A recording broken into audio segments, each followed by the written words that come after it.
Success comes in many forms, but my family only recognized one.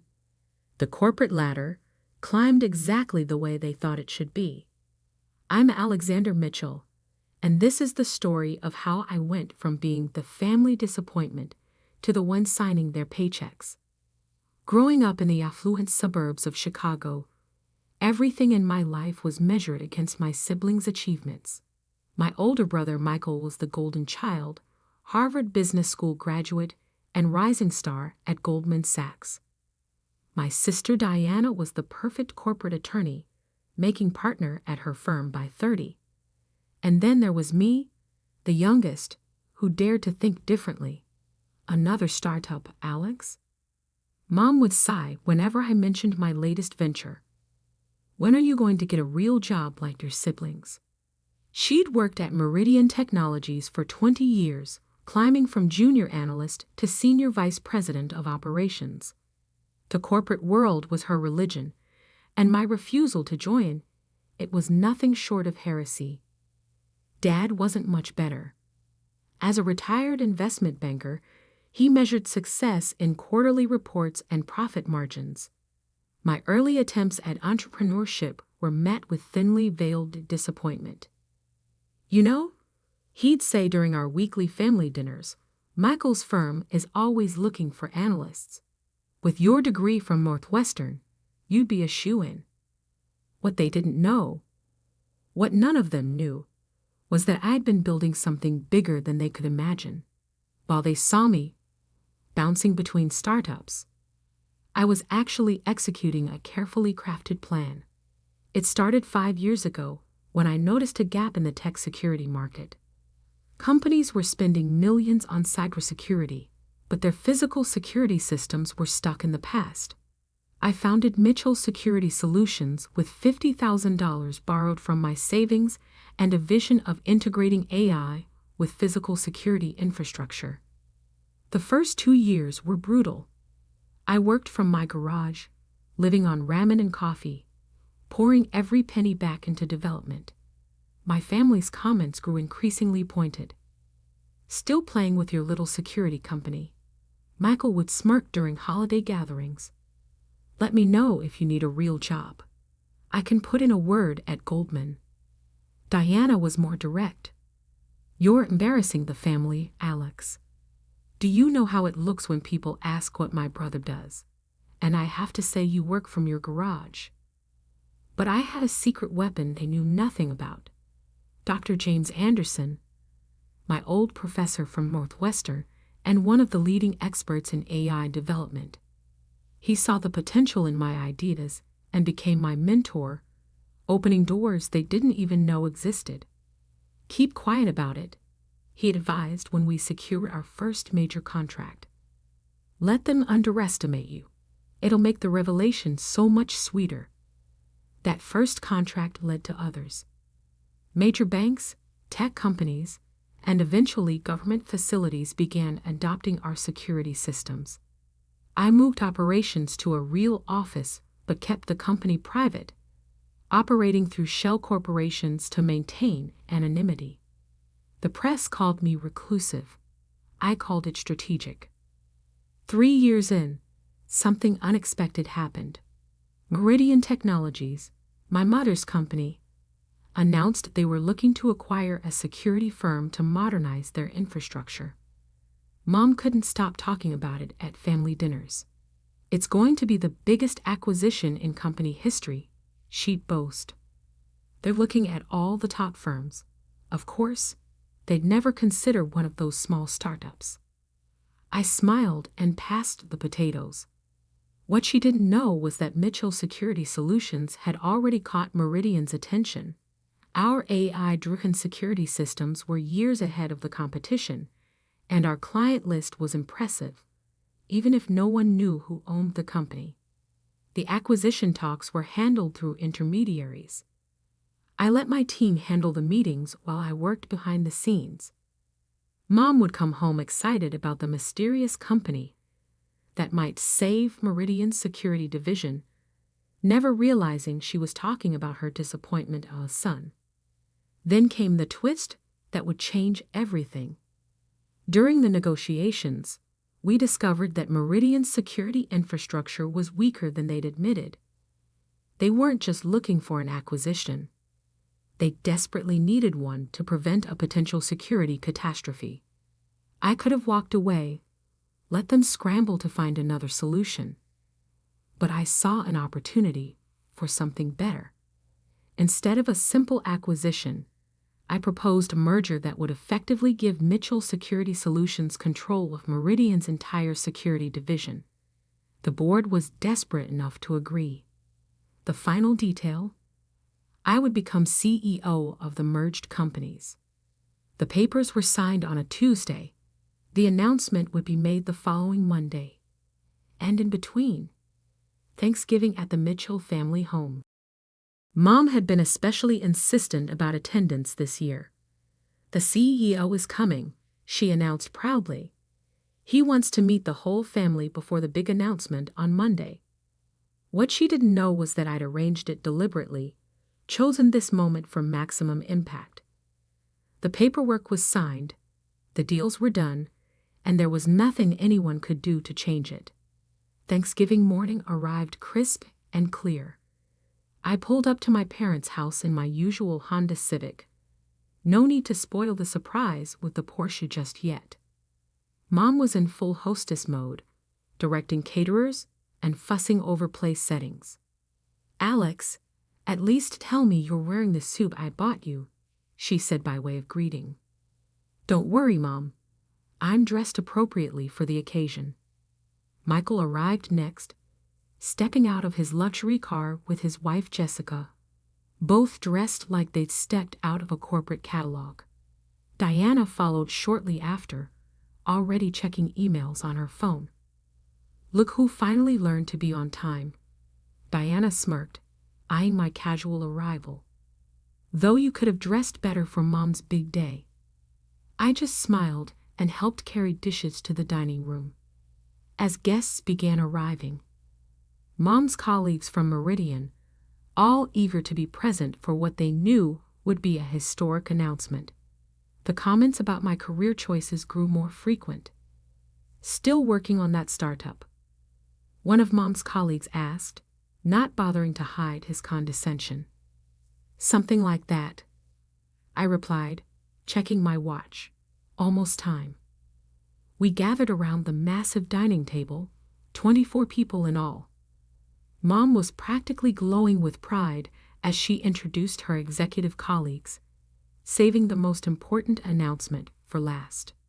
"And of course, we're waiting for one more special guest," she said, beaming. "The CEO himself is joining us." That's when she turned to me, her smile faltering slightly. "Alex is still finding himself," she announced to the table, "unlike his successful siblings." The doorbell rang. That must be him. Mom stood quickly, smoothing her dress. Dr. Anderson walked in, his presence commanding immediate attention. He'd agreed to play along with my plan, understanding the importance of timing. "Mrs. Mitchell," he said formally, then turned to me. "Sir, the board is ready for your decision about Monday's announcement." The silence that fell over the table was deafening. Mom's wine glass froze halfway to her lips. Michael stopped mid-chew. Diana's phone slipped from her fingers. "Thank you, James," I replied calmly. "Please let them know everything will proceed as planned." Mom's face went through a fascinating series of expressions: confusion, disbelief, shock, and finally, dawning horror as understanding set in. "Alex," she whispered. "What is he talking about?" I stood, straightening my jacket. "Everyone, I believe some introductions are in order. I'm Alexander Mitchell, CEO of Mitchell Security Solutions, and, as of Monday, Chief Executive of the merged security divisions of Meridian Technologies and MSS. The turkey wasn't the only thing that got roasted that afternoon, but the real fireworks were just beginning. You could have heard a pin drop in the dining room. 24 faces stared at me in various states of shock, disbelief, and, in the case of my mother's colleagues, dawning recognition. That's impossible, Michael finally sputtered. Your company is just a small startup. A small startup that just acquired controlling interest in Meridian's security division, Dr. Anderson corrected smoothly. Though acquired might not be the right word. Rescued might be more accurate, given the state of their current security infrastructure. Mom's face had gone from red to white. As SVP of operations, she knew exactly how desperate Meridian's security situation had been, and now she was realizing that her disappointment of a son had been their salvation. The garage company, Diana whispered, her legal mind putting pieces together. All those years, it wasn't failing. You were building the most advanced AI-driven security system in the industry. I finished for her. Yes, though I have to thank you all. Your constant criticism made it much easier to operate in stealth mode. One of Mom's colleagues, Brad from finance, cleared his throat. Mrs. Mitchell, you never mentioned your son was the founder of MSS. She didn't know, I said quietly. None of them did. They were too busy being embarrassed by my little startup to actually ask what I was building. Dad, who had been uncharacteristically quiet, finally found his voice. The valuation, the merger terms. $8 billion, Dr. Anderson supplied helpfully. Though that's just the initial valuation. Once we announce the new security contracts next quarter. The sound Mom made was somewhere between a gasp and a whimper. She'd spent 20 years climbing Meridian's corporate ladder, and her youngest son had just become her boss. If you'll excuse me, I stood, straightening my tie. Dr. Anderson and I have some details to finalize before Monday's announcement. Mom, thanks for dinner. Though I suspect future family gatherings will be different. As I turned to leave, Michael jumped up. Wait, all those times I offered you a job at Goldman were deeply appreciated, I smiled. In fact, Goldman is one of our biggest clients.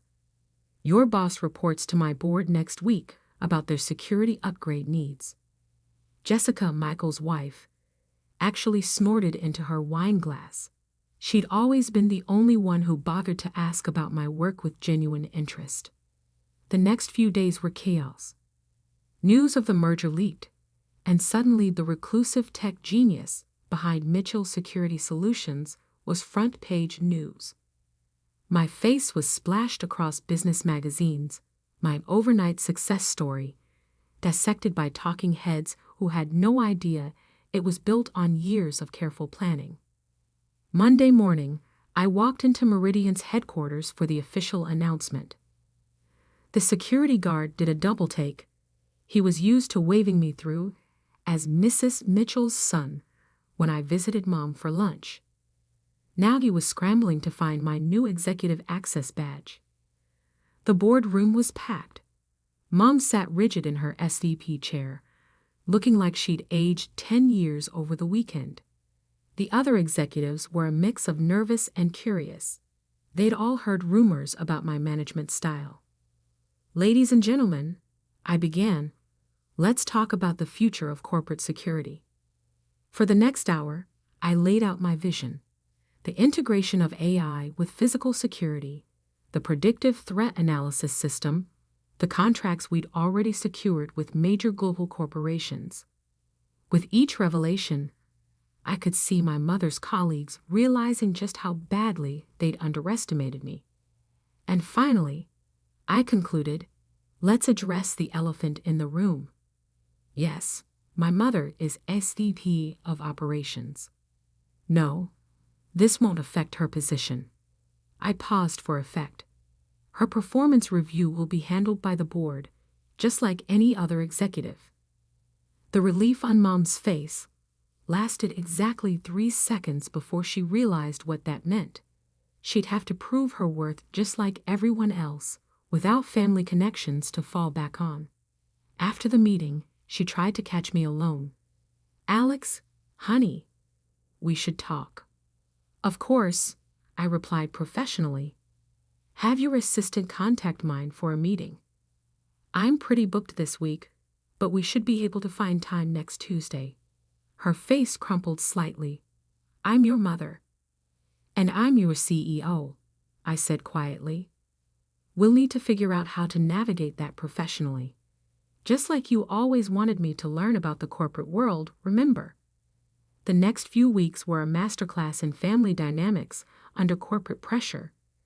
Michael suddenly discovered a burning interest in cybersecurity, sending me lengthy emails about potential synergies between our companies. Diana's law firm mysteriously ended up pitching for our legal work. They weren't successful. Dad tried to play peacemaker, inviting me to his country club to talk things over. I accepted, arriving in my new Porsche, enjoying the way his golf buddies' heads turned. "You could have told us," he said over drinks. "Would you have believed me?" I asked. "Or would you have tried to take over, push me into doing things your way, just like always?" He had no answer for that. The real change came during the first quarter earnings call. Our integrated security system had exceeded all projections, driving Meridian's stock to record highs. Mom sat in on the call, watching as I fielded questions from analysts who used to ignore her, now hanging on my every word. "Mr. Mitchell," one analyst asked, "your mother has been with Meridian for 20 years. How does it feel to be her boss?" I smiled, looking directly at Mom. Success in business isn't about family connections or following traditional paths. It's about innovation, vision, and the courage to build something new. I learned that by watching my mother's career, even if we disagreed about how to apply those lessons. She cried later in her office. I pretended not to notice when I passed by. Christmas that year was interesting. Gone were the snide comments about my career choices, replaced by awkward attempts to show they'd supported me all along. "I always knew you had potential," Michael claimed, conveniently forgetting years of condescension. "Remember when I helped you with your first business plan?"